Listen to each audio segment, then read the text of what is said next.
Le roi d'Égypte était mort, celui qui avait connu Moïse au temps de sa jeunesse, et le peuple d'Israël gémissait sous un esclavage chaque jour plus pesant. Dieu entendit leurs gémissements, et il se souvient de son alliance avec Abraham, Exode 2, 24. Non pas que Dieu l'eût jamais oublié, mais il fallait que fussent remplies les conditions nécessaires à son action. Dans les desseins divins en ce qui concerne Moïse, le moment vint de l'appel, et Moïse et Israël étaient prêts. Que les manifestations de la puissance de Dieu ici-bas dépendent d'une collaboration humaine, ceci a toujours semblé étrange et mystérieux aux créatures limitées que nous sommes.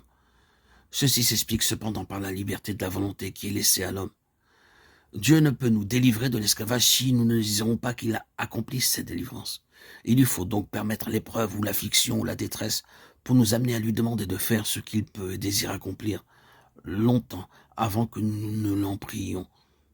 Il faut qu'Israël en arrive à gémir, à soupirer après la délivrance avant que Dieu puisse faire tomber ses chaînes. Et il amène le peuple à crier à lui en permettant que ses souffrances augmentent. L'instrument de la délivrance était là, Dieu le préparait. Mais Israël ne le savait pas et se croyait oublié. N'en est-il pas encore ainsi aujourd'hui? Notre Dieu est toujours le même. L'histoire d'Israël nous montre les développements de l'action divine, développements lents et silencieux qui aboutissent à la délivrance. De même, aujourd'hui, lentement, les plans éternels se déroulent en vue de l'enlèvement de l'Église des premiers-nés, dont les noms sont inscrits dans les cieux. La délivrance. Si nous demeurons dans la retraite secrète du souverain et avec lui dans son conseil, si nous considérons depuis le sommet les choses de ce temps-ci, nous discernons les signes des temps qui annoncent la venue du Seigneur. Maintenant qu'Israël est prêt, Moïse peut être averti que l'heure de l'action a sonné. La façon dont Dieu agit avec celui qu'il a choisi est très significative. Il le rencontre dans le chemin de tous les jours, le chemin du devoir, alors qu'il fait paître le troupeau de Jéthro près du mont Horeb. Si nous désirons ardemment que Dieu nous emploie, soyons certains que la meilleure préparation pour nous consiste dans l'accomplissement des simples travaux quotidiens.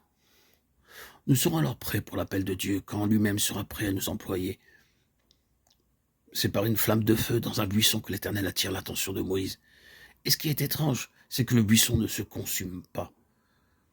Je veux me détourner pour voir cette grande vision, dit Moïse. Et pourquoi le buisson ne se consume pas? Exode 3.3.